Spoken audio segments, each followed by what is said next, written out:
नमस्कार, आप देख रहे हैं बहस का नंबर 1 शो ताल ठोक के और आपके साथ मैं हूं अदिति त्यागी। 10 महीने की सियासी, मैदानी और कानूनी तनातनी के बाद हिजाब पर सुप्रीम फैसला आया। 2 जस्टिस गुप्ता और जस्टिस धूलिया, इन्होंने अपने सिरे से मुकम्मल फैसला दिया, लेकिन जो नतीजा निकला वो डिवाइडेड था, बटा हुआ था, टूटा हुआ था, अधूरा। 2 जस्टिस और इनके बटे हुए फैसले में ना तो किसी की जीत थी और ना ही किसी की हार। जस्टिस हेमंत गुप्ता ने फैसला दिया कि हिजाब पर बैन सही है। कर्नाटक हाई कोर्ट के फैसले को उन्होंने सही ठहराया और अपील्स को खारिज कर दिया। साथ ही ये कहा कि हिजाब इस्लाम का, जिसमें आपको याद होगा जस्टिस गुप्ता द्वारा ये भी कहा गया कि जो अपील्स हैं वो उन्हें नहीं मानते क्योंकि वो कर्नाटक हाई कोर्ट के फैसले को सही मानते हैं। जस्टिस धूलिया जो थे वो हिजाब बैन को उनके द्वारा गलत करार दिया गया। उन्होंने कहा कि मामला मूल अधिकारों से जुड़ा हुआ है और साथ ही उन्होंने ये भी कहा कि कर्नाटक हाई कोर्ट को हिजाब इस्लाम में एसेंशियल रिलीजियस प्रैक्टिस है या नहीं, इस बहस में नहीं जाना चाहिए था। आप ये कह सकते हैं कि मुकाबला एक तरह से टाई हुआ, अगर मैं आपको क्रिकेट की भाषा में समझाना चाहूं। अब इस मामले को चीफ जस्टिस ऑफ इंडिया को रेफर कर दिया गया है। अब वो 3 जजों की बेंच बनाएंगे या 5 जजों की संवैधानिक बेंच बनाएंगे, इस पर फैसला वो खुद लेंगे।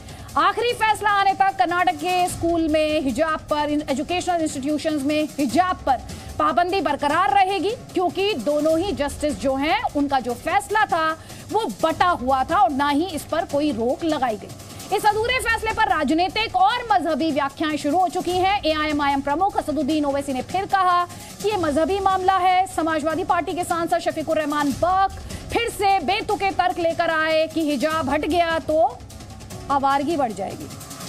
और इस फैसले पर और उस फैसले की बारीकियों पर भी हम आज डिटेल में बात करेंगे, लेकिन जल्दी से आपको सुनवा देते हैं सारे बयान ताकि आपको समझ में आए कि स्प्लिट वर्डिक्ट पर किस तरह की पॉलिटिकल और साथ ही जो लीगल एक्सपर्ट्स थे उनके रिएक्शंस रहे।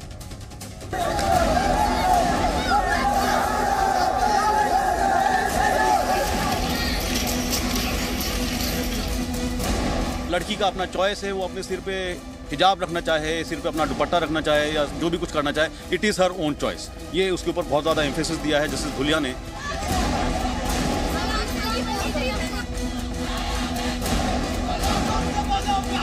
कर्नाटका की मुस्लिम लड़कियां हिजाब पहन रही हैं, इसलिए पहन रही हैं क्योंकि कुरान में अल्लाह सुब्हानहू व तआला ने उनको ये कहा है, हुक्म दिया है, और वो इसलिए पहन रही हैं कि कुरान में अल्लाह ने कहा है।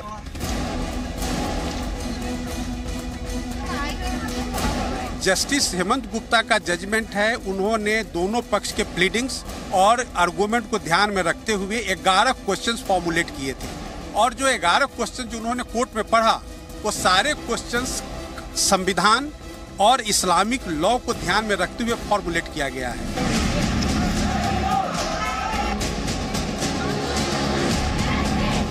इस्लाम के अंदर मतलब ये कि जवान बेटियां और जो हैं वो हैं औरतों के लिए हिजाब का हुक्म दिया गया है कि वो बापर्दा रहें और बेपर्दा होकर बाज़ारों में गलियों में न घूमें। इससे चूँकि हालात बिगड़ते हैं, आवारगी बढ़ती है। इससे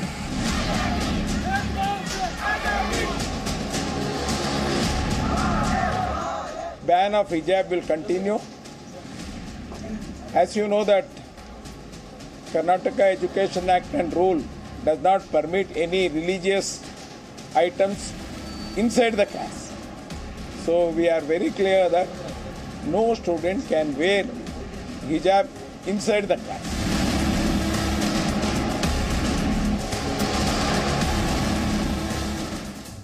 तो कई खास मेहमान हमारे साथ, लेकिन सबसे पहले मैं रुक करूंगी हमारे साथ बीजेपी के सीनियर लीडर और फॉर्मर मिनिस्टर सुब्रमण्यम स्वामी सर हैं। सर, बहुत बहुत स्वागत है आपका।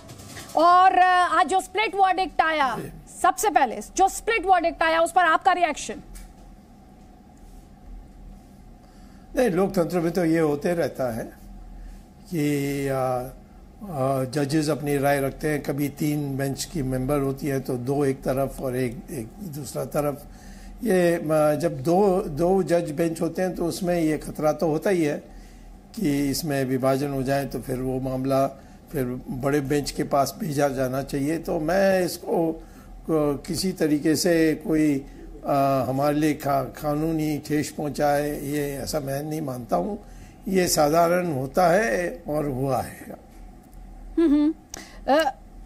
थोड़ी देर पहले असदुद्दीन ओवैसी ने जी न्यूज से बात की है। ये जो हिजाब से जुड़े हुए, हिजाब विवाद से जुड़े हुए कुछ पहलू हैं, क्योंकि बीते दिनों में स्वामी सर बहस छिड़ी और हमारा और आपका भी संवाद हुआ कि हिजाब एसेंशियल रिलीजियस प्रैक्टिस है या नहीं, right to choose, right to choice, right to privacy, right to practice culture, article 14 का जिक्र और आर्टिकल 19 का जिक्र जस्टिस दुलिया ने भी किया। मैं आपको सुनवा रही हूं, असदुद्दीन ओवैसी आपके प्रिय मित्र हैं, वो क्या कह रहे हैं और उस पर मैं चाहूंगी, क्योंकि आप खुद भी इतने सीनियर एडवोकेट हैं, आप उन दलीलों पर क्या कहेंगे? एक एक करके मैं आपको सुनवा रही हूं, सुनवाएं।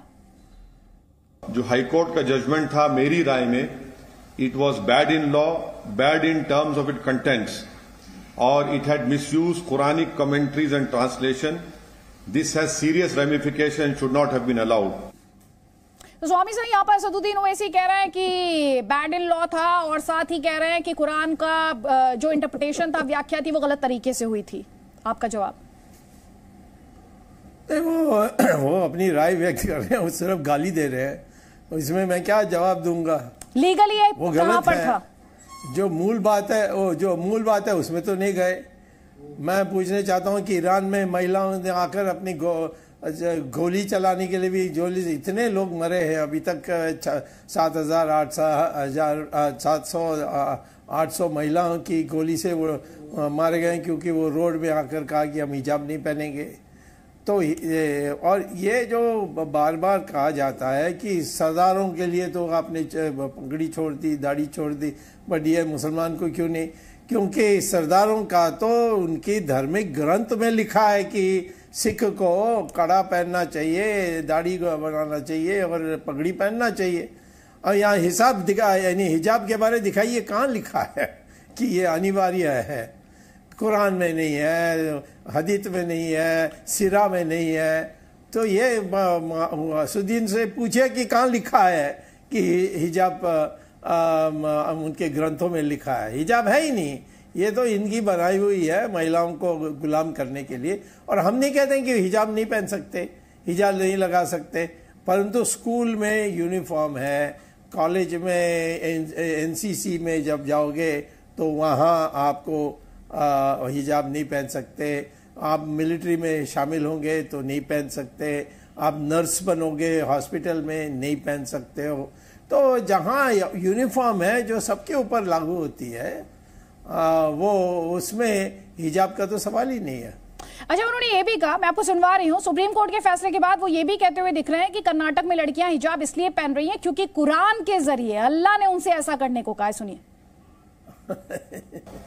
ये जो कर्नाटका की मुस्लिम लड़कियां हिजाब पहन रही हैं, इसलिए पहन रही हैं क्योंकि कुरान में अल्लाह सुब्हानहू तआला ने उनको ये कहा है, हुक्म दिया है, और वो इसलिए पहन रही हैं कि कुरान में अल्लाह ने कहा है। तो बीजेपी ने गैर जरूरी तौर पर इसको एक मसला बनाया, इसको बैन किया और खामखा एक रक्कस क्रिएट किया गया है। वो कह रहे हैं खामखा रक्कस क्रिएट किया गया है। स्वामी साहब वो कह रहे हैं कि कुरान में इसका जिक्र है और लड़कियां तो बस उसका पालन कर रही हैं। देखिए, ओवैसी तो मोहम्मद नहीं है। ये कहते हैं कि कुरान में लिखा है, दिखा दो कहाँ लिखा है। यही तो मेरा चुनौती तो यही है, आप उनसे पूछिए कि कहाँ लिखा, बताओ। कुरान को छोड़िए, सिरा में लिखी है या जो दूसरा बुक है उसमें लिखी है, इन किसी में नहीं है। किसी 3 ग्रंथों में हिजाब का कोई उल्लेख नहीं है।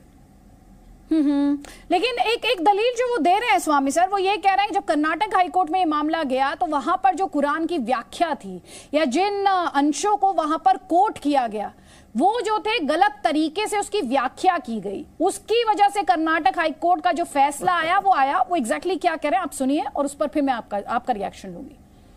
जो हाईकोर्ट का जजमेंट था वो it was bad in law और उसके कंटेंट में भी वो खराब था, और उन्होंने गलत कुरानिक कमेंट्रीज एंड ट्रांसलेशन को इस्तेमाल किया। अब कुरान की एक आयत है ला यखरा फिद्दीन, के दीन में कोई जोर जबरदस्ती नहीं है। वो हिजाब के लिए इस्तेमाल नहीं हुई थी, वो रिलीजन के एक्सेप्टेंस में इस्तेमाल हुई थी। उलमा इकराम ने कहा तो आपने उसको हिजाब पे डाल दिया।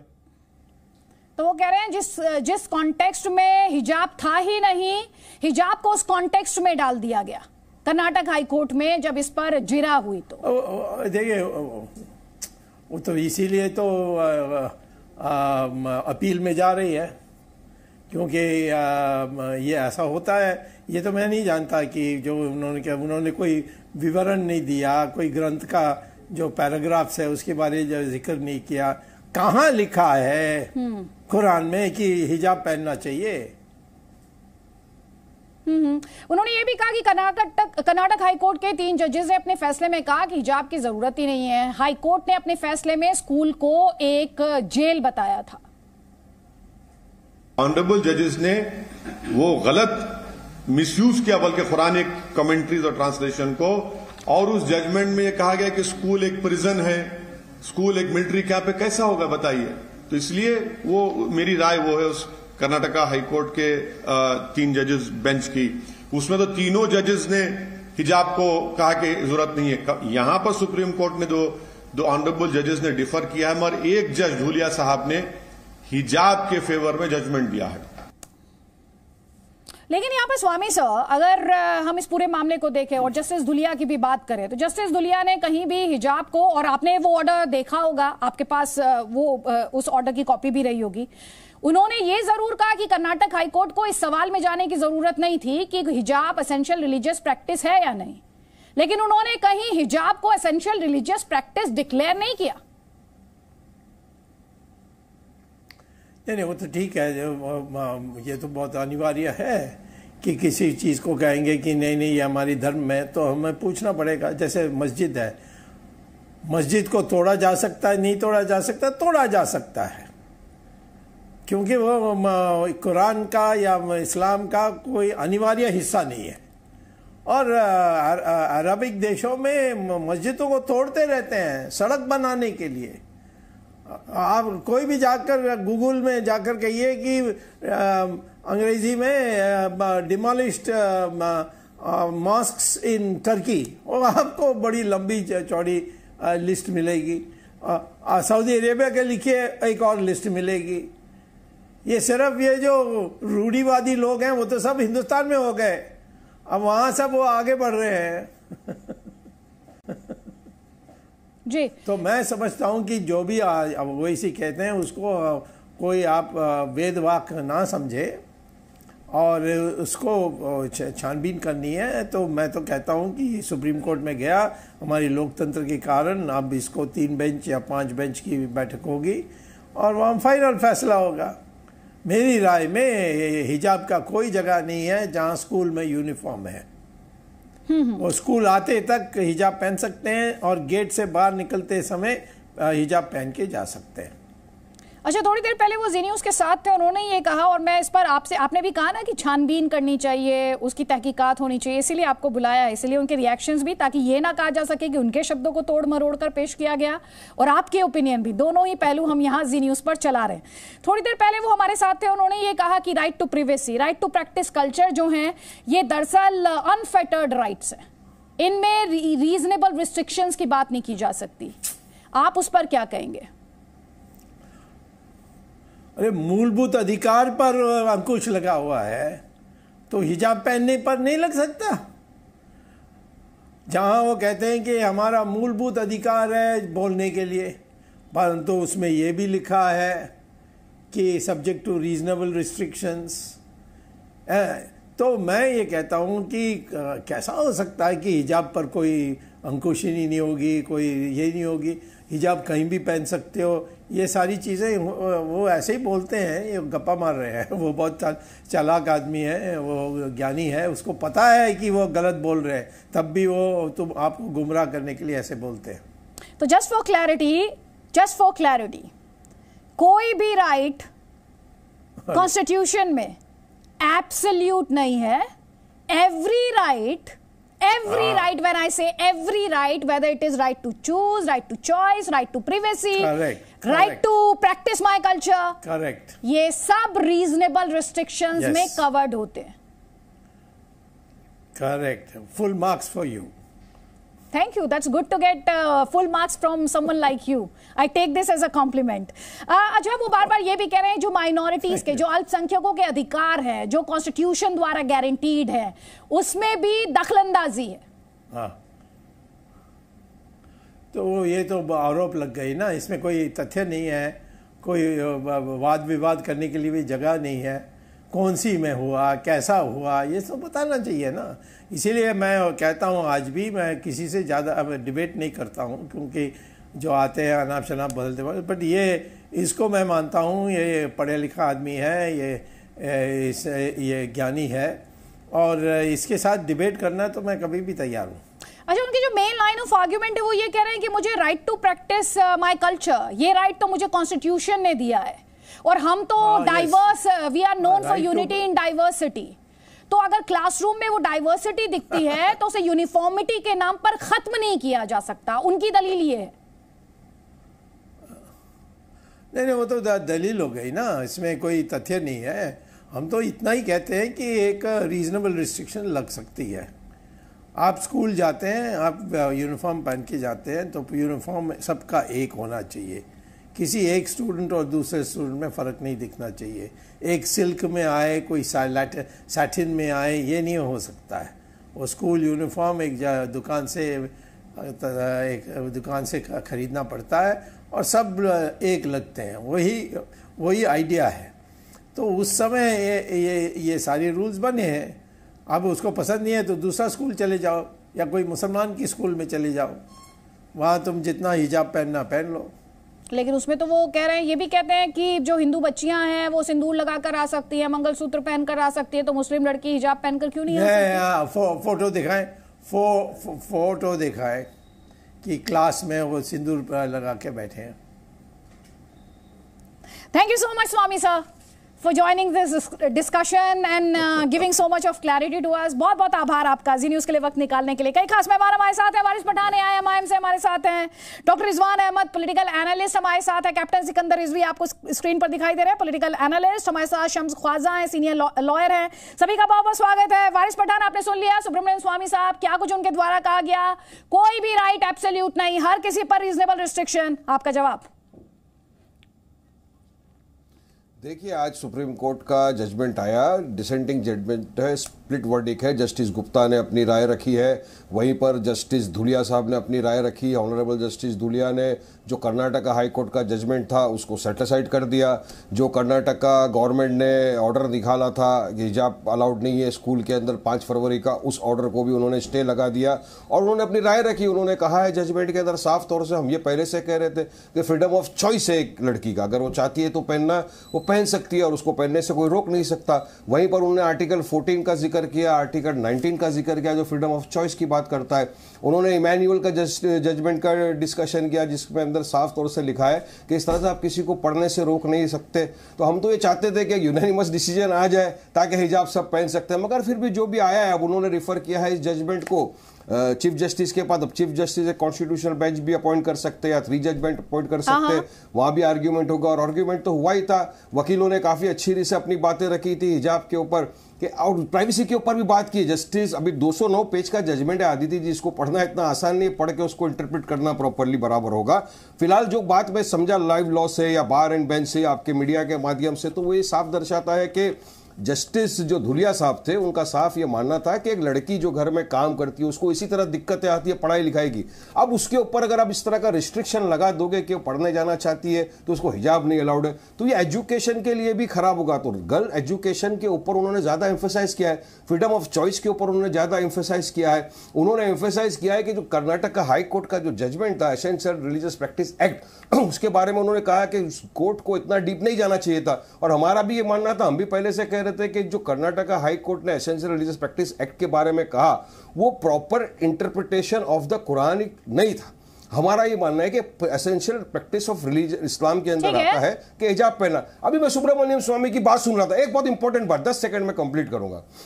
सुब्रमण्यम स्वामी साहब ये बता रहे थे कि कुरान में कहीं जिक्र नहीं है। मैं कहूंगा कुरान के अंदर जिक्र है सुब्रमण्यम स्वामी साहब। अल्लाह सुब्हानहू व तआला ने फरमाया है अपने प्रॉफिट को, चैप्टर 24 कुरान का है, वर्ड्स 30 और 31 सूरह नूह, उसमें कहा है कि अपनी बेटियों को, बहू को, बच्चियों को समझाइए कि अपने आप को ढांके। वो कुरान के अंदर ही सूरह अल अज़ाब आयत है जिसमें 33-59 में कहा गया है कि अपनी बच्चियों को, अपनी बेटियों को कहिए कि अपने आप को ढाक कर रखें। तो कुरान में इस बात का जिक्र है। अगर कुरान की बात में अगर जिक्र है, अल्लाह सुब्हानहू व तआला फरमाते हैं, अगर और कोई लड़की उस पर अमल करके पहनना चाहती है हिजाब, तो हम रोकने वाले कौन से होते हैं? और जस्टिस दुलिया ने तो यहां तक कहा कि गेट के ऊपर आप जिसको रोक देते हो ना, ये इसका प्राइवेट टू प्राइवेसी का इन्फ्रिंजमेंट है।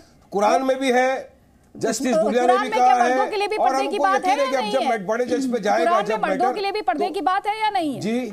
कुरान में मर्दों के लिए भी पर्दे की बात है या नहीं? और तो हिजाब एसेंशियल रिलीजियस प्रैक्टिस औरतों के लिए, औरतों का माना गया है। ना हिजाब आपने महिलाओं को पर्दे में रखा है ना सर, औरतों को पहनने के लिए। लेकिन कुरान की मैं बात कर रही हूं, बिल्कुल हिजाब की बात नहीं कर रही हूं। ओ प्रॉफिट, कुरान की बात कर रहा हूं मैं। मर्दों के लिए भी तो किसी पर्दे की बात की गई है ना, वो किसका पर्दा है? वो भी तो एक पर्दा है ना, एक और पर्दे की बात। गेस नीचे रखना है।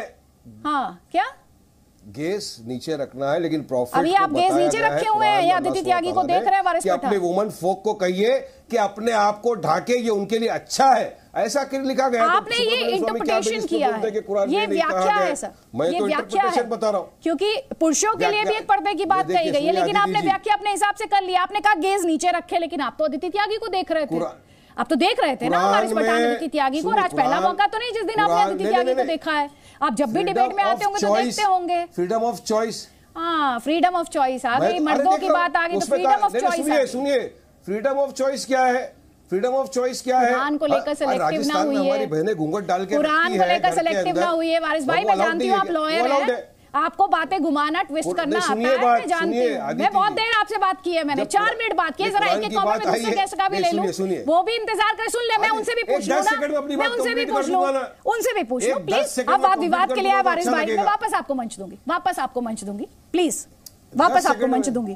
रिजवान अहमद, बताना चाहूंगा अदिति जी के कुरान में, ठीक है चलिए बात पूरी कीजिए, जो लिख दिया गया अल्लाह सुब्हानहू व तआला ने, उसका आप जेर जबर नुक्ता कुछ चेंज नहीं कर सकते। जो लिख दिया गया लिख दिया है, फाइनल। जो गेज नीचे रखने वाली बात थी वो क्यों चेंज कर दी? मैं वही तो कह रही हूँ, गेज नीचे रखने वाली बात जो थी उसको क्यों चेंज किया सर? आपने खुद ही कहा कि मर्दों से कहा गेज नीचे रखो। मिक्सअप हो रहे हो अपने आप को। नहीं नहीं नहीं, मैं कोई मिक्सअप नहीं अपनी वुमन, मैं सिर्फ उसी की प्रैक्टिकलिटी और उसी की व्याख्या की बात कर रही हूं। ठीक है, आप भी समझ रहे मैं आपसे क्या कह रही हूं, मैं आप समझ रहे मैं आपसे क्या कह रही हूं, और आप इस मामले में आपके पास आप उसे एक्सप्लेन नहीं कर पाएंगे प्लीज। तो मुझे अब दूसरे गेस्ट को एक कमेंट लेना है मुझे, डॉक्टर रिजवान अहमद। मैं आपको एक्सप्लेन कर रहा हूं। ठीक है, नहीं सुन लीजिए, महिलाओं को ढाक दीजिए हिजाब में। भाई हम उठ के जाएंगे, ये बोलता रहेगा आदमी यार। एक सेकेंड, आप समझ, डॉक्टर रिजवान अहमद, महिलाओं के लिए पर्दे की बात है, पुरुष के लिए भी तो पर्दे की बात है ना, तो उसे सेलेक्टिवली क्यों कोट करना? जी जय हिंद वंदे मातरम। जय हिंद वंदे मातरम। पहले एक बात बता दूं, शायद आज सूरज पता नहीं कहां से निकला था। वारिस पठान साहब की एक बात से सहमत हूं, और मुझे भी बड़ा ताज्जुब हुआ जब मैंने सुब्रमण्यम स्वामी जी को सुना। और पूरी मेरी बात सुन लीजिएगा कि उन्होंने कहा कि कुरान में चीज का जिक्र नहीं है। ये फैक्चुअली उन्होंने बड़ा गलत बोला है। आई एम सरप्राइज्ड कि उनको इस बात की नॉलेज नहीं है, पहली चीज। दूसरी चीज, आज पहली बार मैंने वारिस भाई को, एक मुसलमान को देखा कुरान की आयतें बताते हुए जो नीचे लिख के पढ़ रहा था। यह ऐसा एक मुसलमान को नहीं करना चाहिए। कुरान की आयतें हम लोगों के दिमाग में होनी चाहिए। दूसरी बात, अब मुद्दे पर आता हूं। अदिति, कुरान शरीफ में जिक्र है, फैक्ट है, ये जिक्र है। पहले समझो, कुरान शरीफ एक रिलीजियस बुक भी है, कल्चरल बुक भी है। हिजाब का जिक्र रिलीजियस आयतों में नहीं है, बल्कि कल्चरल बात में है। अब यहां से फर्क शुरू होता है कि यह लड़ाई कैसे अनैतिक लड़ी जा रही है। हदीसें यह बताती हैं, एज अ इस्लामिक स्कॉलर बता दूं, मैं भी इस्लामिक स्टडीज का पीएचडी होल्डर हूं, 400 रेफरेंस थे मेरी पीएचडी में। प्री इस्लामिक अरेबिया में औरतें सर पर कपड़ा बांधकर पीठ पर उसके दोनों कोने फेंका करती थीं। फैक्चुअल बात बता रहा हूं, पहली बार इस डिबेट में आपके, फेंका करती थी। आयतें जो आई और उसके बाद जो उसका इंटरप्रिटेशन हुआ, ये हुआ कि उन कोनों को पीछे के बजाय आगे फेंक लो। अब सवाल उठता है, वो सर क्यों बांधा करती थी? बताऊं क्यों बांधा करती थी? आपके घर में कभी पुताई हुई है? आपने देखा होगा व्हाइट वॉश, ये जो पुतैये होते हैं ये सर पर कपड़ा बांधते हैं। सड़क पे देखो जो आदमी और औरत रोड का काम करते हैं वो सर पे कपड़ा बांधते हैं। क्यों बांधते हैं? बालों में धूल ना चली जाए। मिडिल ईस्टर्न कंट्री में आदमी और औरत दोनों सिर्फ एक नहीं, सर पर कपड़ा बांधा करते थे ताकि पानी की कमी थी और बालों में धूल ना जाए। यह है सिग्निफिकेंस। लेकिन जब कुरान में जिक्र आया है तो यह आया है कि औरतें अपने को ढकें। अब सवाल यह उठता है अदिति कि कर्नाटका में ये स्कूल की लड़कियां, इनकी ड्रेस क्या थी? इनकी थी शलवार, कमीज, दुपट्टा। अब मुझे यह बताओ अदिति, अरे प्रभु ढकना और किसको कहते हैं? अरे ढक तो लिया यार। वहां की लड़कियों से क्या यह किया गया था माइक्रो स्कर्ट पहनेंगी, आपकी ड्रेस स्लीवलेस होगी, डीप नेक होगा? ये थी क्या ड्रेस? बैकलेस चोली थी क्या ड्रेस? यार ये लोग अजीब बात करते हैं। कर्नाटका में आने वाली लड़कियां ढकी हुई थीं, वो दुपट्टा उनकी ड्रेस का पार्ट है। अब तुम कह रहे हो नहीं, तुम दुपट्टा भी पहनोगी, ऊपर कपड़ा भी पहनोगी, तुम सर भी बांधोगी। अरे कर्नाटका क्या राजस्थान है? राजस्थान की औरतें आज भी जैसलमेर में सर के ऊपर कपड़ा बांधती हैं ताकि बालू ना जाए। इंटरप्रिटेशन इन लोगों को करना आता नहीं है। ढके से मतलब क्या है इन लोगों को पता नहीं है। बस एक आयत पढ़ ली है कि औरतें ढकें, और ढकने का मतलब लपेट ले चादर में अपने को। यह नहीं मतलब होता ढकने का मतलब होता है अपनी मॉडेस्टी को सेफ गार्ड करो। और कर्नाटका की स्कूल की बच्चियां क्या अपनी मॉडेस्टी को सेफ गार्ड कर रही थी? वो कमीज पहन रही थी, दुपट्टा पहन रही थी। ठीक है शम्स ख्वाजा साहब, ये पूरी डिबेट आपने सुनी, वारिस पठान को भी सुना आपने, डॉक्टर रिजवान अहमद को भी यहां पर सुना, कुरान के इंटरप्रिटेशन की भी बात हुई और यहां पर लीगल व्यू पॉइंट जो कि डिफरिंग व्यू पॉइंट था। और आज हमने सुप्रीम कोर्ट में भी देखा जिस तरह से जो ओपिनियन थी वो डाइवर्जेंस ऑफ ओपिनियन थी, उसमें एक वो भिन्न थी। एक बात दोनों ही जजेस ने नहीं की, उनमें सहमति नहीं बनी। नहमदुहु व नसल्ली अला रसूलिहिल करीम। आदिति, आई मस्ट से आपको फुल मार्क्स मिले कॉन्स्टिट्यूशन समझने में सुब्रा भाई से। I was delighted to hear that. और मैंने ये देखा कि आपको कुरान की भी काफ़ी अच्छी अंडरस्टैंडिंग है। जिस तरह से you lock your horns with the gentleman जो कह रहे थे कि सिर्फ औरतों पे हिजाब है, मर्दों पे नहीं है। तो ये बहुत एडवांटेज है इस शो को कि आप जैसा एंकर इसे हैंडल कर रहा है। एट द आउटसेट मैं सुब्रा भाई के लिए I have lot of regard for him. He is a very fine gentleman and I wish he should have been the Prime Minister. However, I would want to correct one aspect that he has said. I'm sure he knows it, but I do not know why he said it otherwise. वो ये सिखों की धार्मिक परंपरा में पगड़ी या turban नहीं है, केश है। तो उनको जब पगड़ी पहनने का, टर्बन पहनने की इजाज़त दी जाती है तो वो एक कल्चरल या एक एक्सटेंडेड रिलीजियस ऑप्शनल प्रैक्टिस है, वो एसेंशियल प्रैक्टिस बिल्कुल नहीं है। ये तो एक करेक्शन नोट मुझे देना था।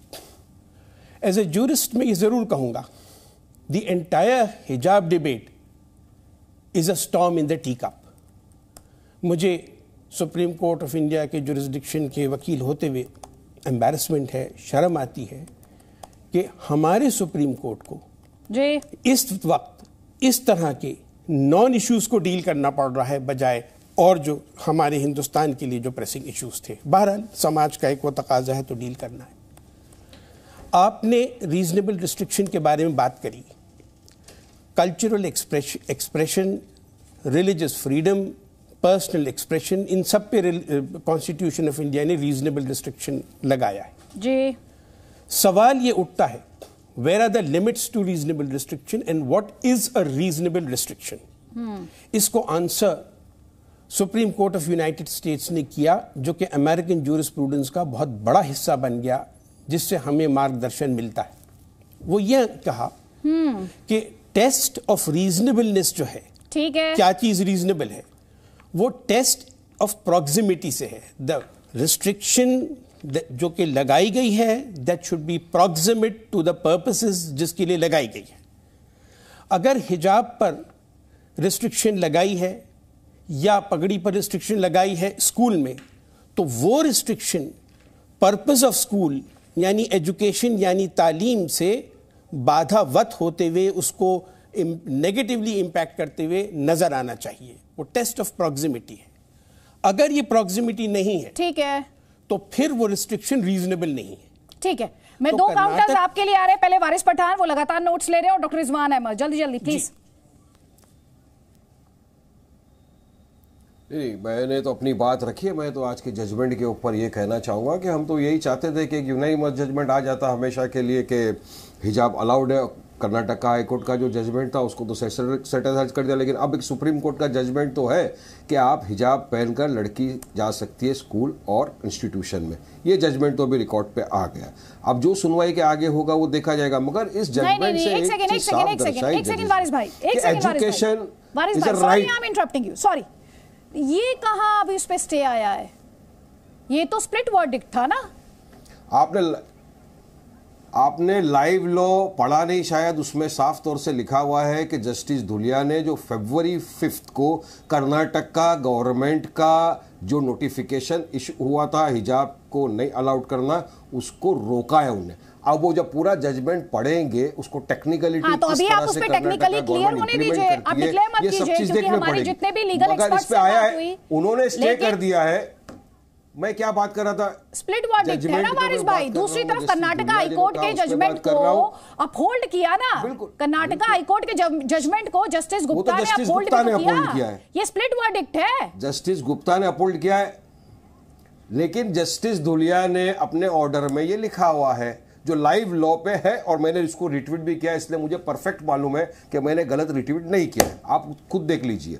अब देखना है इसको टेक्निकली किस तरह से इंप्लीमेंट किया जाएगा। अब जब मैटर जब जाएगा चीफ जस्टिस के पास, जब जस्टिस साहब इसको एक 3 जज का बेंच बनाएंगे या कॉन्स्टिट्यूशन बेंच बनेगा जिसपे भी इसकी आर्ग्यूमेंट होगा, तो पहले शायद इस पॉइंट के ऊपर आर्ग्यूमेंट हो सकता है कि जो ये ऑर्डर है क्या इसको कंटिन्यू करा जाए पेंडिंग द हियरिंग, क्या ये ऑर्डर को साइड में सेट असाइड किया जाए, इसके ऊपर भी एक हियरिंग होगा। मगर आज का जो जजमेंट आया है स्प्लिट वर्डिक्ट है। देखिए 209 पेज का जजमेंट आदित्य जी आपके और मेरे लिए 1 घंटे में पढ़ना तो ह्यूमनली पॉसिबल नहीं है। अब उसको पढ़ के प्रॉपर इंटरप्रिटेशन करना भी बहुत जरूरी है।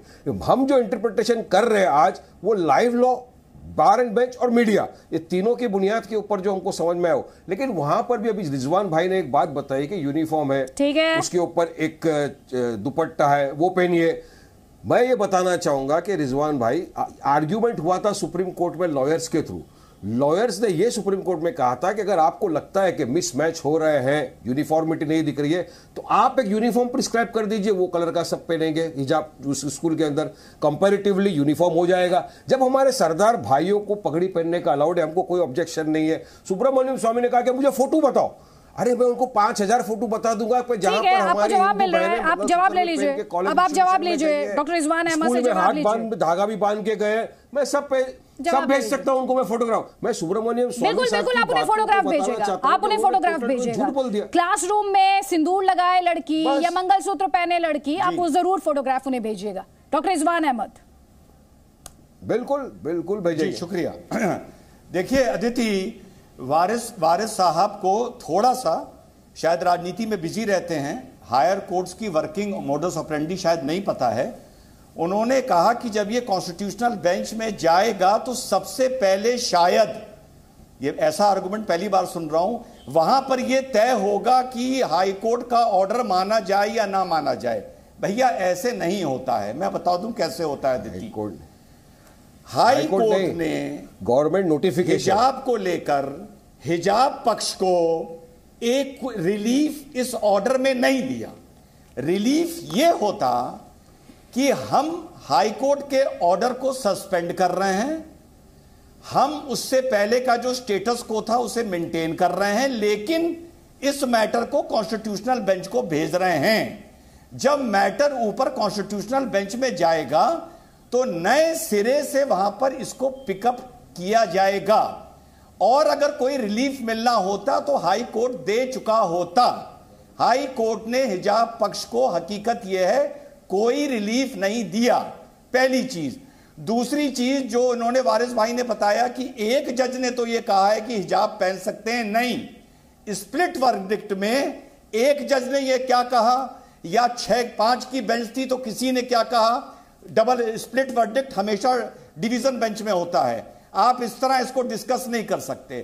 स्प्लिट वर्डिक्ट मींस कि जो रिलीफ लेने गया था उसे रिलीफ नहीं मिला, उसको स्टे विकेट नहीं हुआ, खत्म हो गई बात। तो इसका मतलब, हाँ ठीक है। वारिस पठान जल्दी से आपका जवाब, उसके बाद कैप्टन रिजवी। जो रिलीफ लेने गए थे उनको एक जज ने रिलीफ दिया है और दूसरे जस्टिस ने उसको खारिज कर दिया है। ऐसे नहीं होता वारिस भाई। जजमेंट को जो चैलेंज किया था लड़कियों के परशकारों ने, सुनिए पेशकारों ने, तो अब से सुप्रीम कोर्ट के जजिस ने किया है, उसमें मैं और आप क्या कर सकते हैं। सुप्रीम कोर्ट ने जजिस ने कहीं पर ये वर्ड यूज किया है क्या, in the mean time status को टू बी मेंटेन। अब ये पढ़ना पड़ेगा अगर लिखा है उन्होंने तो, मैं पहले ही बताया ना। नहीं, आप मुझे वो हिस्सा बताएं वारिस भाई, इस पर क्लैरिटी मिल जाएगी। आप इस पे क्लैरिटी मिल जाएगी वारिस भाई, बहुत सिंपल है। आप जस्टिस दुलिया की बात कर रहे हैं, आप जस्टिस दुलिया का ऑपरेटिव उनके ऑर्डर का वो अंश बता दीजिए हमारे दर्शकों को, बहुत क्लैरिटी मिल जाएगी। या जिसको भी आप कोट कर रहे हैं वो अंश बता दीजिए जिसमें ये साफ तौर पर कहा गया कि जस्टिस दुलिया कह रहे हैं कि जो डिसीजन लिया गया था हाई कोर्ट में, ये जो पाबंदी है हिजाब बैन को लेकर, इसे स्टे कर दिया गया है। आप वो वाला जो अंश हो वो आप हमारे दर्शकों को बता दें। और ये सवाल कोई किसी तरह के वर्चस्व की लड़ाई नहीं है, ये एक तथ्य को रिकॉर्ड पर लाने की कोशिश है। नहीं। तो आप वो अंश बता दीजिए। बिल्कुल बिल्कुल बिल्कुल, मैं आपको बता देता हूं कहां पर लिखा हुआ है। जस्टिस धुलिया ने जो कहा मैं आपको अभी बताता हूं Aditya ji. I have request justice Dhulia, I have cost the government order of February 5 and have ordered the removal of the restrictions। ये जस्टिस दुलिया का लाइव लॉ, कैमरे में दिखा भाई, लाइव लॉ जस्टिस दुलिया को कोट करते हुए दिखा रहा है। लेकिन अगर स्प्लिट वर्डिक्ट है तब ये कैसे होल्ड करेगा? अगर स्प्लिट वर्डिक्ट आया है, आपने बोला जस्टिस दुलिया ने कहा, अरे एक सेकंड, अगर स्प्लिट वर्डिक्ट आया है शम्स ख्वाजा जी, अगर स्प्लिट वर्डिक्ट आया है और दोनों जस्टिस जो है वो कंप्लीटली डाइवर्जेंस ऑफ ओपिनियन है, तो क्या इसे ये जो यहां पर वारिस पठान कहने की कोशिश कर रहे हैं इसे माना जा सकता है? क्योंकि सुबह से तमाम लीगल एक्सपर्ट से हमारी बात हो रही है और उनका कहना यह है क्योंकि ये स्प्लिट वर्डिक्ट है, इसका सीधा सा मतलब है जो पाबंदी है वो जारी रहेगी। सर अगर 30 सेकंड्स में आप इस पर क्लैरिटी दे पाए। शम्स ख्वाजा, 210 लोगों ने रिट्वीट किया है। अरे कोई बात नहीं सर, मैं रिट्वीट से सोशल मीडिया से टीवी नहीं चला सकती ना सर, मेरी अकाउंटेबिलिटी है सर, मेरी अकाउंटेबिलिटी है। Please please, that is why I am trying to get facts out of it, please. ठीक है सर, आपने अपनी बात रखी। मोस्ट इंपॉर्टेंट बात ये है जी, बोलिए शम्स ख्वाजा। कोई भी जजमेंट वकील साहिबान जो है, any responsible lawyer would be in a position to comment after he has read the judgement, which I have not. Now going forward from what has been presented before me, what Justice Dhulia says is an assertive order. He says he is quashing this and he's going back on this aspect.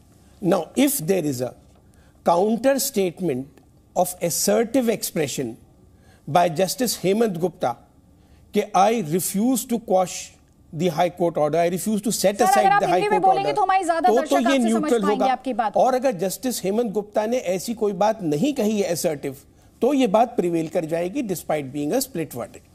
तो justice Gupta का judgement जो है वो study करने की जरूरत है to find out. अच्छा, तो शम्स ख्वाजा जी, अगर जस्टिस गुप्ता ने अपहोल्ड कर दिया है बेंगलोर, माफ कीजिएगा, कर्नाटका हाई कोर्ट का ऑर्डर, उसके फैसले को, तो उसका मतलब क्या हुआ? कर्नाटका हाईकोर्ट का फैसला जो है वो हिजाब बैन को बरकरार रखने से जुड़ा हुआ था और उस अपील को रिजेक्ट कर दिया गया था, डिसमिस कर दिया गया था। अगर अपहोल्ड वर्ड उन्होंने यूज किया है तो फिर इट मींस ये जजमेंट न्यूट्रल है। ठीक है, हैव टू गो फॉरवर्ड। लगातार स्टेटमेंट्स आ रहे हैं। शफीकुर रहमान बक ने क्या कहा सुनिए, और उसके बाद प्रोफेसर जुनैद हारिस आपका जवाब उस पर प्लीज। मजहबी मामला है, इस्लाम का मामला है। इस्लाम के अंदर मतलब ये कि जवान बेटियां और या जो हैं वो हैं औरतों के लिए हिजाब का हुक्म दिया गया है कि वो बापर्दा रहें और बेपर्दा होकर बाज़ारों में गलियों में न घूमें। इससे चूँकि हालात बिगड़ते हैं, आवारगी बढ़ती है इससे। और आज अगर इसमें कोई पाबंदी लगाई जाती है कि हिजाब की ज़रूरत नहीं है, वो ये कहते हैं, तो इससे समाज को भी न सिर्फ इस्लाम को बल्कि समाज को नुकसान होगा। प्रोफेसर हारिस, आवारगी बढ़ती है, ऐसी भी रीजनिंग है। यहाँ तो राइट टू चूज की बात हो रही है, लेकिन एक रूढ़िवादी स्कूल ये भी है जो पर्दों में रखना चाहता है बच्ची को। देखिए, ये बात तो उनका अपना सोचने का अंदाज है, मैं उस पर नहीं कुछ मैं कहना चाहता हूँ। जहाँ तक अभी इससे पहले बहुत उसूली बातें की थी शम्स ख्वाजा साहब ने कि उसूली तौर पर तालीम असल मकसद है। अब जाहिर सी बात है, हमारे मुल्क का जो संविधान है और मुल्क का कि समाज का जो मिजाज है वो ये है कि अपने मज़हब पर अमल करते हुए हम तरक्की करें, हम सारी चीज़ों को हासिल करें। उसूली तौर पर यह बात भी आई कि जिस तरह से एक सिख बच्चा अपने बाल रख सकता है और उसकी वजह से उसकी तालीम पर किसी किस्म की पाबंदी नहीं लगाई जा सकती है, वैसे मुस्लिम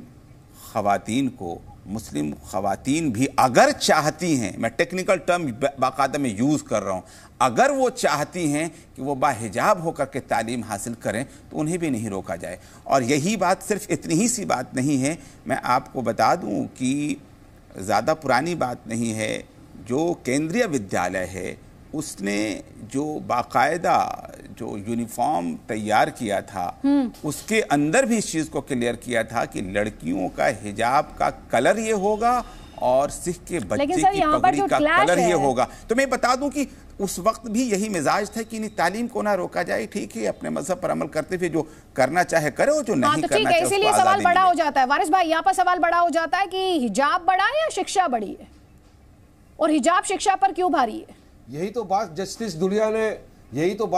दुलिया ने कहा कि आप सिर्फ एक हिजाब के ऊपर एक लड़की को शिक्षा देने से रोक रहे हो। एक तो वैसा ही काम करना पड़ता है उसको घर का, उसके बाद इतने सारे रिस्ट्रिक्शंस देते हैं, फिर वो अगर पढ़ना चाहती है और आप उसको सिर्फ एक हिजाब के लिए पढ़ाई नहीं करने दोगे तो ये वुमन एजुकेशन के लिए, वुमन एम्पावरमेंट के लिए, गर्ल एजुकेशन के लिए खराब है। और ये उसका फंडामेंटल अधिकार है एजुकेशन लेना, तो उसको एजुकेशन लेने का हक है। It is a freedom of choice और इस्लाम के अंदर इसका एसेंशियल रिलीजियस प्रैक्टिस बताया गया है। और उसके बुनियाद के ऊपर उन्होंने एक जजमेंट दिया है। ऑपरेटिव पार्ट है, ऑपरेटिव आपने पढ़ लिया 209 पेज का जजमेंट। चलिए एसेंशियल रिलीजियस प्रैक्टिस कहां बताया जस्टिस दुलिया ने?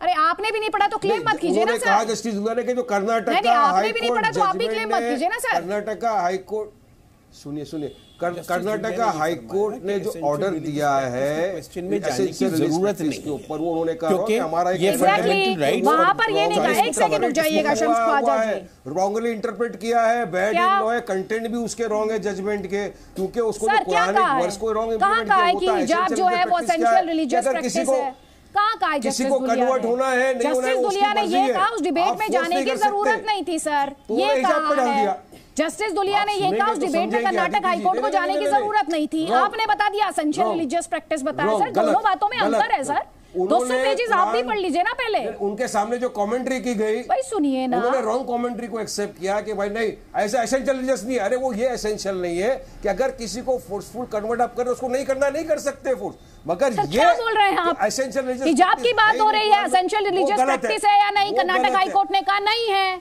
जस्टिस दुलिया ने कहा नहीं, आपसे कहा ये कहा, आप वो हिस्सा भी पढ़िएगा। आप जब वापस मैं आपको मंच दूंगी तो वो हिस्सा भी पढ़िएगा जिसमें जस्टिस दुलिया ये कह रहे हो कि हिजाब एसेंशियल रिलीजियस प्रैक्टिस है इस्लाम की, वो अंश भी आप पढ़िएगा। लेकिन उससे पहले एक जवाब ले लीजिए कैप्टन सिकंदर रिजवी का, उसके बाद रिजवान अहमद। प्लीज, मैं तथ्यों पे रहूंगी, मैं स्पेक्यूलेशन पे नहीं जाऊंगी, बिल्कुल नहीं जाऊंगी मैं स्पेक्यूलेशन पे, तथ्यों पे रहूंगी। I am open to more information, I am open to further debate. Please captain Rizvi, Rizwan Ahmed, उसके बाद वारिस पठान, जल्दी प्लीज। जी बहुत बहुत शुक्रिया, मुझे थोड़ा सा टाइम दे दिया। पहले ये पूछिए, कुरान के जिस सूरे के लोग नाम लेते हैं, जिस सूरे में जिक्र किया गया औरत को ढकने का, वो सर से लेकर पैर तक के ढकने का हुक्म है, सिर्फ चेहरा खुला नहीं, पूरा सर से पैर तक के। आप ईरान देख लिए, अफगानिस्तान देख लिए, सीरिया देख लिए, लीबिया देख लीजिए, पूरा सर से लेकर पैर तक के ढका जाता है औरतों को, वहां की पूरा चेहरे से लेकर सब कुछ ढका जाता है। और उस सूरे के अंदर पूरा ढकने के लिए हुक्म है, उसमें कहीं पे कंप्रोमाइज नहीं है। ये बहस कर रहे हैं जितने बैठे हुए हिजाब के लिए कर रहे हैं, ये पूरे ढकने की बात क्यों नहीं करते? भाई पूरे ढक के आएंगी, कहे ना, इनके हक की बात करें ना। ये क्यों इस तरह का कंप्रोमाइज हो रहा है? मेरा समझ में नहीं आ रहा। बहस हम लोग इसी तरह से देख रहे हैं, और जो जज साहब ने दिया, पूरी हिंदुस्तान ने देख लिया उसका फैसला क्या हुआ है। वो गया ऊपर सुप्रीम कोर्ट से भी और ऊपर चला गया, ठीक है, लेकिन इस चीज हाईकोर्ट से सुप्रीम कोर्ट गया। लेकिन इस चीज को आप देखिए कि जूस सूर्य का बार बार लोग हवाला दे रहे हैं बैठ करके। अभी हमें पठान साहब भी यही हवाला दे रहे थे, उसमें तो सर से लेके पैर तक के ढकने का हुक्म है। भाई आप लोग सर से पैर तक के क्यों नहीं औरतों को ढकवाते हैं? आप शरिया लगवा लीजिए ना। मैं तो चैलेंज करता हूं, शफीकुर रहमान साहब ने कितनी बेहुदा बात करी है कि अगर बेपर्दा औरतें जाएंगी, लड़कियां जाएंगी तो आवारा हो जाएंगी। यानी कि जो बेपर्दा औरतें रहती हैं दूसरे धर्मों की हैं वो आवारा है। इनको शर्म आती? कौन सा अल्फाज इस्तेमाल करते हैं? ठीक है, वारिस पठान, रिजवान अहमद, पहले रिजवान अहमद उसके बाद वारिस पठान, प्लीज जल्दी जल्दी। बातें क्या करते हैं रिजवान अहमद, वारिस पठान, कौन सी बातें करते हैं ये? ठीक, जल्दी से मैं कमेंट ले रही हूं। रिजवान अहमद उसके बाद वारिस पठान, प्लीज। जी देखिए अदिति, ये यहाँ भी इस वाले डिबेट में भी ये टॉपिक आया, दो हमारे काबिल वक्ताओं ने ये बात बोली सरदारों की पगड़ी को लेके। ये जो कंपैरिजन हो रहा है ना, ये कंपैरिजन इनहेरेंटली गलत है। वो गलत इस तरीके से है कि जिस दिन केश आए, केश, कड़ा, कंग, ये सब मैंडेटरी हुए, कितने धर्मगुरु आए, कितने हमने सरदार देखे, उसमें कितने परसेंटेज हमने ऐसे सरदार देखे जो पगड़ी ना पहनते हो? परसेंटेज मुश्किल से होंगे 1, 1.5, 2%। सरदार का नाम लेते ही पगड़ी दिमाग में आती है, क्योंकि उन बालों को एक डिग्निफाइड तरीके से रखने के लिए जब से सिख धर्म अपने वजूद में आया, सवाल उठता है कि जो लोग आज हिजाब को पगड़ी से मिला रहे हैं वो ये बताएं कि हिजाब, पहले तो ये बताएं कि कितना पुराना है। 1979 से पहले आप गूगल करती रहो, मैं बोल रहा हूं अदिति, आप मिडिल ईस्ट की औरतों की फोटो देखो, हिजाब था नहीं, हिजाब हिंदुस्तान में नहीं था। हिजाब मेरी दादी ने, मेरी नानी ने, मेरी खालाओं ने, मेरी फुप्पियों ने इसी देश में नहीं पहना है, और हम वेस्टर्न यूपी के हैं जो बड़ा कंजर्वेटिव एरिया माना जाता है। सन 80 के बाद यह शुरू हुआ है, और आज की तारीख में भी कोई लड़की 50% मुस्लिम औरतें हिजाब नहीं पहन रही हैं। तो क्या मतलब वो इस्लाम पर अमल नहीं कर रही हैं? तो जो भी लोग पगड़ी को आज हिजाब से मिला रहे हैं वो इस आर्गुमेंट को गलत लेके जा रहे हैं। ठीक है, वारिस पठान। देखिए, हिजाब का इशू था नहीं, ये शुरू किया भाजपा ने, क्योंकि लोग उनको जब सवाल करने लगे बढ़ती हुई महंगाई पे, पेट्रोल डीजल पे, गैस पे, नौकरियों पे, तो उन्होंने शुरू कर दिया हिजाब का। अब मुझे बताइए, हिजाब से क्या कोई नेशनल सिक्योरिटी को थ्रेट होता है? अगर कोई लड़की ने पहन लिया, फ्रीडम ऑफ चॉइस है, उसको पहनना है, पहने। फर्ज, देखिए नमाज भी 5 टाइम पढ़ना फर्ज है, कितने पढ़ते कितने नहीं पढ़ते, तो उनको आप मार मार के तो नहीं बोल सकते, फर्ज है आपके ऊपर। ये है फ्रीडम ऑफ चॉइस, इसीलिए मैं बता रहा हूं संविधान ने अधिकार दिया है। बात नंबर 2, इंटरनेशनल बॉक्सिंग के अंदर अलाउड है हिजाब पहन के जाना, बॉक्सिंग करना वुमेन को। बास्केटबॉल में हिजाब पहनकर लड़की बास्केटबॉल खेल सकती है इंटरनेशनल लेवल पे भी। मगर हमारे देश में बेटी बचाओ बेटी पढ़ाओ की बात अगर करेंगे मोदी जी, आप एक स्पोर्ट्स ऑर्गेनाइजेशन से एक पढ़ने जाएगी तो मैं तो इंडिया में ही हूँ, आप ईरान में चले गए थे, मैं तो इंडिया में ईरान फिर मैं जाने ही वाली थी, मुझे जाना पड़ेगा वहां पर, मुझे जाना पड़ेगा वहां पर। वहां पर जो लड़कियां विरोध कर रही हैं फिर वो तो मुसलमान नहीं होंगी, वो लड़कियां जो विरोध कर रही हैं वो मुसलमान नहीं होंगी या लेसर मुसलमान होंगी। आपकी फ्रेंड सुनिए, आपकी स्टार जिसको बॉलीवुड ने नाम दिया, सब दिया, प्रियंका चोपड़ा जोनास, वो जब हिंदुस्तान के अंदर औरतों को हिजाब पहनना था अपनी मर्जी से, उनके लिए नहीं खड़ी हुई, उनके अगेंस्ट में बोली। ईरान के अंदर जो लड़कियां हिजाब उठा के फेंक रही है, तो अब जाके प्रियंका चोपड़ा जोनास अब आप दो इश्यूज को मिक्सअप कर रहे हैं, आप ईरान और इंडिया का कंपैरिजन कर रहे हैं।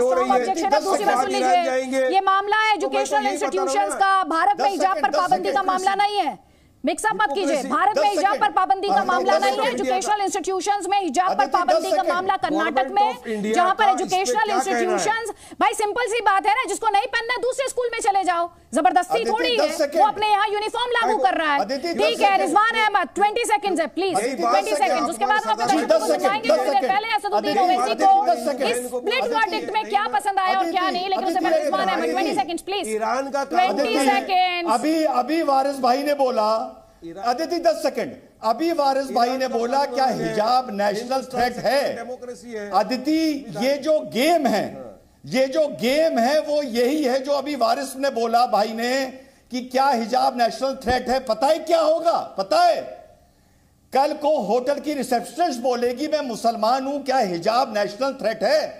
कल को इंडिगो की एयर होस्टेस बोलेगी जो मुस्लिम होगी कि मैं हिजाब पहन लूं तो क्या ये नेशनल थ्रेट है? मुसलमान औरत जो पुलिस में जाएगी वो बोलेगी अगर मैं हिजाब पहन लूं तो ये नेशनल थ्रेट है। जो आर्मी में जाएगी वो भी यही बात बोलेगी जो बोलना है कि अगर मैं हिजाब पहन लूं तो ये नेशनल थ्रेट है। ठीक है, और राइट टू चॉइस उसे आप कहां पर डिफाइन करेंगे? उसकी बाउंड्री क्या है, उसकी सीमा क्या है? और जो सवाल अभी आप डॉक्टर रिजवान अहमद उठा रहे थे, सवाल मैंने पूछा था असदुद्दीन ओवैसी से, उन्हें इस फैसले में क्या पसंद आया और क्या नहीं, खुद सुनिए।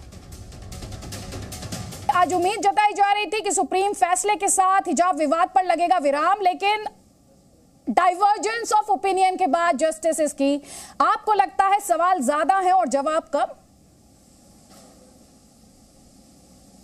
नहीं, हम तो ये उम्मीद कर रहे थे कि सुप्रीम कोर्ट से एक यूनानिमस फैसला आएगा हिजाब के हक़ में, और सुप्रीम कोर्ट के 2 फाजिल जजेस ने मुख्तलिफ जजमेंट दिया है, हम उसका रिस्पेक्ट करते हैं। और तीसरी बात यह है कि एक सुप्रीम कोर्ट के जज ने हिजाब के हक़ में जजमेंट दिया है, दूसरे ने हिजाब के ख़िलाफ़ दिया है, तो एक डिफरिंग जजमेंट आया है। अब देखिए, अब चीफ जस्टिस ऑफ इंडिया को ये फैसला लेना है, वो कब लेंगे, कैसा लेंगे, वो बता पाएंगे। ओवैसी साहब, आर्टिकल 14, आर्टिकल 19, और मैं यहाँ पे खास तौर पे जस्टिस धुलिया की बात कर रही हूँ, आर्टिकल 14, आर्टिकल 19, और उन्होंने राइट टू चूज की बात की है। एक लाइन ऑफ आर्ग्यूमेंट है, और क्योंकि आप इस पूरे मामले में बहुत मुखर आवाज रहे हैं, मैं जानना भी चाहूंगी आपसे, जब हम राइट टू चूज की बात करते हैं तो जो एक दूसरा अनदर स्कूल ऑफ ओपिनियन है वो ये कहता है कि आप ये लाइन ड्रॉ कैसे करेंगे, क्योंकि राइट टू चूज तो फिर कहीं से भी स्टार्ट हो सकता है और कहीं तक जा सकता है। कल को आर्मी का कि नहीं मुझे राइट टू चूज है, सेम यूनिफॉर्म मुझे नहीं पहनना, कल को ये दूसरे इंस्टीट्यूशंस में भी जा सकता है, तो आप वो लाइन कहां ड्रॉ करेंगे राइट टू चूज की? नहीं, ऐसा है ना कि भारत में इक्वालिटी की जब बात आएगी, नंबर 1 पॉइंट इक्वालिटी का है कि अगर जब आप एक सिख लड़के को टर्बन पहनने की इजाज़त दे रहे हैं और आप एक मुस्लिम लड़की को हिजाब पहनने की इजाज़त नहीं दे रहे हैं, हिंदू लड़की मंगलसूत्र विभूति सिंदूर लगा के आ सकती है, तो ये इक्वालिटी का वायलेशन है। दूसरा ये है कि right to choice, right to privacy, right to conscious, ये भारत के संविधान का एक फंडामेंटल हिस्सा है। तीसरा ये है कि आप आर्मी की बात कर रहे हैं, तो आर्मी में भी आपको इजाज़त है, अगर आप पहले से, जो सुप्रीम कोर्ट का एक जजमेंट है, अगर आप पहले से दाढ़ी छोड़ रहे हैं रिक्रूटमेंट के वक्त तो आपको उसकी इजाज़त है। मगर यहाँ पर मसला स्कूल को जाने वाले बच्चियों का है, और उनको ये कहना कि आप हिजाब नहीं पहन सकती, जो कर्नाटका की बीजेपी की सरकार ने एक जियो निकाला, अचानक वो जियो निकाला, जिसको एक जज ने कहा कि गलत है, एक जज ने उसकी तायीद की। जी, लेकिन अभी आपने जिक्र किया कि हिंदू बच्चियां जो हैं वो सिंदूर लगा कर जा सकती हैं, आपने कौन से सरकारी स्कूल में देखा है? मैं बहुत से स्कूल में देखा है। अच्छा, आपके सवाल का जवाब मैं आपको बोल देता हूं। आप ही के चैनल पर आपने दिखाया था कि कर्नाटका के एक मंत्री ने कहा था कि अगर कोई स्कूल का हेडमास्टर किसी हिंदू लड़की को अगर वो सिंदूर या विभूति या मंगलसूत्र पहनकर आती है, उसको रोकेगा तो हम एक्शन लेंगे। कर्नाटका के सरकार मंत्री का मीडिया को रिपोर्टेड स्टेटमेंट है, उन्हीं का स्टेटमेंट है। बताइए अब उसके ऊपर क्या बोलेंगे आप लोग? नहीं सर, आप एक स्टेटमेंट को कोट कर रहे हैं, मैं आपसे कह रही हूँ ग्राउंड में, और मैं आपसे फिर वो जो एक और सवाल जो आपसे बार बार पूछा जा रहा है। नहीं सुनिए, ग्राउंड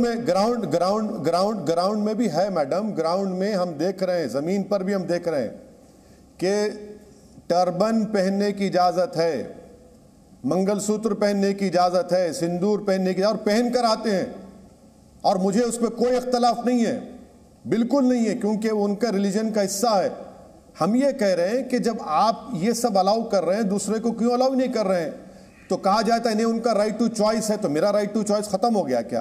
कहा जाता है नहीं उनका राइट टू कल्चर है तो मेरा राइट टू कल्चर खत्म हो जाता है क्या? कहा जाता है कि उनके लिए राइट टू प्राइवेसी तो मेरे लिए खत्म हो जाता है क्या राइट टू प्राइवेसी? यही तो हमारी बहस है, यही तो हमारा डिमांड है। नहीं, लेकिन आप असेंशियल रिलीजियस, जब आप मुझसे बेहतर जानते हैं सर, आप खुद एक बैरिस्टर हैं, जब हम सिखों की टर्बन की बात करते हैं तो हम उसे असेंशियल रिलीजियस प्रैक्टिस माना गया है सर। हिजाब को तो अदालत ने नहीं माना है, कर्नाटक हाई कोर्ट ने नहीं माना था कि असेंशियल रिलीजियस प्रैक्टिस है। तो उस पर आप क्या कहेंगे? तो देखिए, अभी मैं जजमेंट पढ़ रहा हूं, क्योंकि 209 पेजेस का जजमेंट है। जस्टिस धूलिया साहब ने इसका पैराग्राफ नंबर 18, 19, 21, 22 में 23 और 24 में इसका जिक्र किया है। मैं अगर डिटेल पढ़ लूंगा तो और बेहतर तरीके से मैं आपको जवाब दे पाऊंगा। मगर जहां तक इस सवाल का जवाब है, आप बताइए कि क्या अगर कोई स्कूल को जाता है तो क्या वो आर्मी कैंप को जा रहा है? क्या अगर कोई स्कूल को जा रहा है तो क्या प्रिजन को जा रहा है? ये तो कर्नाटका हाई कोर्ट के 3 जजेस के बेंच ने कह दिया। भाई, अगर मैं और आप अपनी औलाद को स्कूल को भिजा रहे हैं तो उनको आर्मी कैंप को तो नहीं भिजा रहे हैं, हम उनको जेल को तो नहीं भिजा रहे हैं। और हम जब स्कूल को भिजाते हैं तो ये उम्मीद करते हैं कि वो तालीम याफ्ता बने और देखे अपने स्कूल के बच्चे और बच्चियों को, जिनके वो कलीग्स हैं, कि वो कौन से रिलीजन के, क्या उनका प्रैक्टिस है। क्योंकि यही बच्चे कल भारत के लीडर्स बनेंगे, यही बच्चे भारत को आगे लेकर बढ़ेंगे। और भारत की खूबसूरती मैडम उसकी डाइवर्सिटी है। यूनिफॉर्मिटी भारत के संविधान का फंडामेंटल राइट नहीं है। डाइवर्सिटी और प्लुरलिज्म भारत के संविधान का फंडामेंटल राइट और बेसिक स्ट्रक्चर का हिस्सा है। I fully agree with you, लेकिन यूनिफॉर्म का एक पर्पस है ओवैसी साहब। यूनिफॉर्म का पर्पस है वो डिवाइड खत्म कर देना, जो बड़े छोटे, गरीब अमीर, उस डिवाइड को खत्म करे। और जब मैं स्कूल्स के बारे में सोचती हूँ, और मुझे कहने में कोई गुरेज नहीं कि आपने मुझसे ज्यादा दुनिया देखी है और लॉ को आप मुझसे बेहतर समझते हैं, लेकिन जब हम स्कूल की बात करते हैं तो इस जहन में एक सेक्युलर इंस्टीट्यूशन की बात आती है। तो ऐसे में क्या ये जिद नहीं मानी जाएगी हिजाब को लेकर? एजुकेशन में, इसमें मेरा फॉलो अप क्वेश्चन भी है, एजुकेशन बढ़ी है या फिर हिजाब बढ़ा है? क्योंकि आप जानते हैं कि बच्चियों की एजुकेशन का सवाल है यहाँ पर, और इसीलिए मैं बहुत संजीदगी के साथ इस पर आपसे बात करना चाहती हूँ। इसीलिए तो जस्टिस धूलिया साहब ने यह कहा कि यहाँ पर सवाल मैटर ऑफ चॉइस का है, आर्टिकल 14 और 19 का है। जस्टिस धूलिया ने सुप्रीम कोर्ट के एक जजमेंट का हवाला दिया बीजे इमानुएल का, जिसमें केरला में जिहोवा विटनेस को मानने वाली लड़के और लड़कियों ने जब जनगण मन पढ़ा गया तो खड़े हो गए, मगर जनगण मन नहीं पढ़ा। तो जस्टिस चिन्नप्पा रेड्डी ने 11 अगस्त 1986 को कहा कि अगर आप स्टूडेंट्स के कॉन्शियसली हेल्ड रिलीजियस बिलीफ को सस्पेंड करते हैं तो वो संविधान का वायलेशन है। और यही जस्टिस धूलिया साहब ने बीजे इमानुएल के केस का रिफर किया है। तो इसीलिए मैं कह रहा हूं कि जब मैं अपने बच्चों को स्कूल को भिजाता हूं तो उनका fundamental right to choice, right to privacy, right to conscious school की गेट पर नहीं खत्म हो जाता है, वो बरकरार रहता है और उसी के तहत उनको पहनना है। और अगर कोई हिजाब पहनकर लड़की जा रही है तो किसके राइट को वो छीन रही है? मुझे बताइए। किसी के राइट को छीन तो नहीं रही है, वो खुद पहन रही है। और अगर हिजाब पहनकर जा रही है तो उसके दिमाग पर कोई हिजाब नहीं है, उसका एक बिलीफ है, उसका कॉन्शियस डिसीजन है, उसका एक कल्चर का हिस्सा है जो भारत के संविधान में अनफेटेड राइट है, right to culture, right to choice. कोई भी राइट तो एब्सोल्यूट नहीं है सर, हर राइट रीजनेबल रिस्ट्रिक्शन के साथ आता है। मेरा राइट तभी तक एग्जिस्ट करता है जिस दिन तक मैं आपके राइट में इंटरफेयर ना करूं। रीजनेबल रिस्ट्रिक्शन की बात तो देश का कॉन्स्टिट्यूशन भी करता है ओवैसी साहब। नहीं मैडम प्लीज, मैं आपको रिक्वेस्ट करूंगा, मैं आप गलत कह रही हैं। राइट टू कल्चर एक अनफेटर्ड फंडामेंटल राइट है। राइट टू कल्चर एक अनफेटर्ड फंडामेंटल राइट है, कोई इफ्स एंड बट्स नहीं है। वो फ्रीडम ऑफ एक्सप्रेशन की और रिलीजन की बात कर रहे हैं आप। राइट टू कल्चर एक अनफेटर्ड फंडामेंटल राइट है। राइट टू प्राइवेसी एक अनफेटर्ड फंडामेंटल राइट है। बल्कि आज कर्नाटका हाई कोर्ट ने केरल हाई कोर्ट ने एक जजमेंट दिया है कि कोई महिला क्या कपड़े पहनती है किसी को इख्तियार नहीं है। वहां केरला हाई कोर्ट में था कि कोई एक महिला ने ऐसे कपड़े पहने तो उसने जाकर उसको मोलेस्ट कर दिया, उस महिला को गुनाह किया, जुल्म किया। उसने कहा कि क्योंकि उस तरह कपड़े पहने थी, तो केरला हाई कोर्ट ने कहा कि कोई महिला किस तरह के कपड़े पहनती है वो उसका फंडामेंटल राइट है। तो राइट टू चॉइस है, वो अनफेटर्ड फंडामेंटल राइट है वो। तो आप राइट टू कल्चर एक अनफेटर्ड फंडामेंटल राइट है। तो सर अगर ये अनफेटर्ड फंडामेंटल राइट्स हैं तो मेरी लिमिटेड नॉलेज में आप मुझे अब एनलाइटन कीजिए कि जब आर्मी जैसे इंस्टीट्यूशन की बात होती है तो वहां पर ये राइट्स कहां जाते हैं, क्योंकि वहां पर तो यूनिफॉर्मिटी फॉलो की जाती है, ऐसे इंस्टीट्यूशंस में फिर क्या होता है? मैडम मेरी एक बात समझिए, क्या आप स्कूल में भी जा रहे हैं या फिर एयरफोर्स नेवी में आप बच्चों को भी जा रहे हैं? हम स्कूल को भी जा रहे हैं क्या इनको एयरफोर्स नेवी और आर्मी में भी जा रहे हैं? बताइए आप। नहीं, लेकिन हम स्कूल को भी जा रहे हैं ना, राइट्स की बात करते हैं तो स्टैंड मैं उनको जेल को तो नहीं भी जा रहा हूं। मैं सुनिए मैडम मेरी बात सुनिए, अगर कोई 15 साल का लड़का जा रहा है तो क्या मैं उसको समंदर पे भी जा रहा हूं? क्या मैं उसको ये बंदूक चलाने की ट्रेनिंग दे रहा हूं कि तुम जान लो? नहीं, मेरा पॉइंट है उस कॉन्टेक्स्ट में जब आपने ये कहा कि इन राइट्स पर, जिसमें आपने राइट टू प्रिवेसी का जिक्र किया, जिसमें आपने राइट टू प्रैक्टिस कल्चर का जिक्र किया, तो उस कॉन्टेक्स्ट में मैंने आपसे ये बाकायदा एग्जांपल देकर पूछा कि जब इस तरह के इंस्टीट्यूशंस आते हैं तब इन राइट्स पर रीजनेबल रिस्ट्रिक्शंस आती हैं या नहीं आती हैं?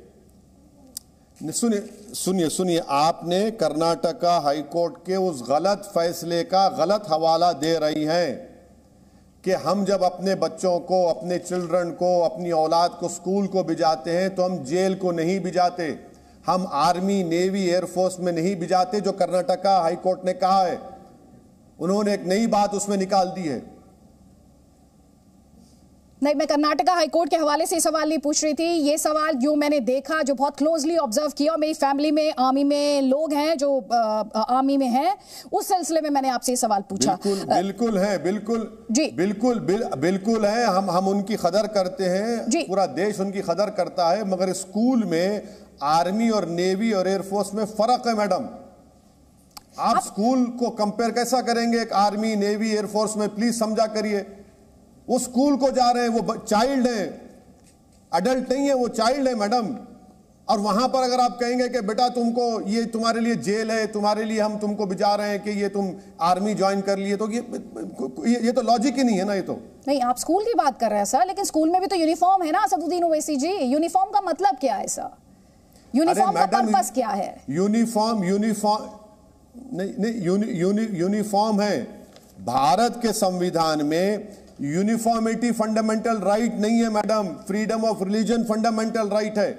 भारत के संविधान में यूनिफॉर्मिटी बेसिक स्ट्रक्चर का हिस्सा नहीं है। प्लुरलिज्म और डाइवर्सिटी भारत के संविधान के बेसिक स्ट्रक्चर का हिस्सा है। इक्वालिटी का मतलब यह नहीं है कि डाइवर्सिटी को हटा देंगे आप। लेकिन सर इक्वालिटी किस कॉन्टेक्स्ट में है ओवैसी साहब? इक्वालिटी किस कॉन्टेक्स्ट में है? Gender to gender, person to person? सुनिए, इक्वालिटी इस कॉन्टेक्स्ट में यह है कि अगर कोई सिख लड़का टर्बन पहनकर आ रहा है, कोई हिंदू लड़की विभूति लगा के आ रही है और एक मुस्लिम लड़की हिजाब नहीं पहन रही है, तो दूसरे लड़कियां ये समझेंगे कि ये मुस्लिम लड़की हमसे कमतर है और उसका फ्रीडम ऑफ रिलीजन में उसको ये पहनने की इजाजत नहीं है। क्या हम ये चाहते हैं? आपको ये डर क्यों लग रहा है कि कमतर समझा जाएगा? भारत के लीडर बनेंगे? नहीं, आपको ये क्यों लग रहा है कि उसे समझा जाएगा? क्योंकि जब वो नहीं पहन रही है, हिजाब नहीं पहन रही है, तो उसका राइट टू चूज है। कोई टर्बन पहन रहा है, कोई विभूति लगा के आ रही है, सर राइट टू चॉइस है उसका। अगर वो हिजाब नहीं पहन रही, जो आप अभी मुझे बता रहे हैं सर कि उसे कमतर आका जाएगा बच्ची को, क्यों आका जाएगा कमतर? क्यों समझेगा कोई कमतर? और हम रिलीजियस सिंबल्स को क्यों हावी होने दे रहे हो ओवैसी साहब? जी, मुझे पता है आपको जाना है। मेरा ये जो सवाल है, इस सवाल का आप अगर जवाब दे दे सर। सुनिए, एक मिनट मेरी बात सुन लीजिए। सारी दुनिया ने देखा कि एक मुस्लिम महिला लड़की हिजाब पहनकर मोटरसाइकिल चलाकर आ रही है, अपने कॉलेज में आती है, मोटरसाइकिल को रखकर स्टैंड लगाती है क्योंकि उसको दबाव डाला जा रहा है। और उसको कौन घेर रहा है? जो गेरवा रंग के शॉल पहने हुए मॉब की शक्ल में उस लड़की को घेर कर उसको अब्यूज कर रहे हैं। कौन कर रहा है? कौन गेरवा रंग के शॉलों को बांट रहा था कर्नाटका में स्कूलों में? क्या आरएसएस बीजेपी नहीं बांट रही थी? ये पूरी कंट्रोवर्सी शुरू क्यों हुई? क्योंकि बीजेपी ने उसको शुरू किया, आरएसएस ने इसको शुरू किया। तो क्यों शुरू किया है कंट्रोवर्सी? आपको क्या लगता है बीजेपी आरएसएस ने क्यों शुरू की है हिजाब पर कंट्रोवर्सी आपके मुताबिक? इसलिए शुरू किया क्योंकि वो नफरत की राजनीति पर भरोसा करते हैं। इसीलिए शुरू किया कि वो भारत के मल्टीकल्चरलिज्म को, प्लुरलिज्म को, डाइवर्सिटी को नफरत करते हैं। इसीलिए उन्होंने शुरू किया। उन्होंने वो तो सिर्फ फंडामेंटल राइट्स की बात नहीं करते, वो तो सिर्फ ड्यूटीज की बात करते हैं। हमारे साथ प्रोफेसर जुनैद हारिस हैं। क्लोजिंग कमेंट में आपका लूंगी। आप देख रहे हैं ये डिबेट जो है कई लेवल्स पर डिवाइडेड है। एक पॉलिटिकल डिबेट है, एक रिलीजियस डिबेट है, और एक इसमें बच्चियों के अधिकारों की, महिला अधिकारों से जुड़ा हुआ एक सोशल एस्पेक्ट भी है। जी देखिए, मैं इस सिलसिले में आपसे एक चीज़ मैं कहना चाह रहा हूँ कि जहाँ तक कुरान की अंडरस्टैंडिंग का मामला है, तो रिजवी साहब कह रहे हैं कि ऊपर से नीचे तक, रिजवान साहब कह रहे हैं कि ओढ़ना ही नहीं है। सवाल ये पैदा होता है कि क्या हम ये औरत को आज़ादी नहीं दे सकते हैं कि अपनी मर्जी से वो अंडरस्टैंड करे कुरान को, इसेंशियल समझे या ना समझे। अब अगर इसेंशियल वो समझती है और उस पर अमल करना चाहती है, तो तालीम से उसे रोकना कैसी अजीब बात है। एक चीज़ तो इस सिलसिले में मैं ये कहना चाहूँगा, और दूसरी बात, मैं बस इसी सिलसिले की आखिरी बात मैं कह रहा हूँ। दूसरी बात, अगर समाज के अंदर कोई किसी इसेंशियल पार्ट को माना कर दे, अमल करना छोड़ दे, तो क्या हम दूसरे लोगों को कह देंगे कि नहीं कर सकता? अगर कोई सिख बच्चा अगर बाल काट ले, तो ऐसी सूरत में हम क्या कह देंगे कि आगे के किसी सिख बच्चे को भी अब बाल काट के ही रहना पड़ेगा? इसलिए औरत की आज़ादी को हमें उस कॉन्टेक्स्ट में नहीं जाना चाहिए। और खुद मीडिया रिपोर्ट्स आप देखेंगे जिनमें सुप्रीम कोर्ट द्वारा भी ये बात कही गई कि सिखों की टर्बन और हिजाब का कंपैरिजन नहीं किया जाना चाहिए सिखों के केश या कृपान के साथ।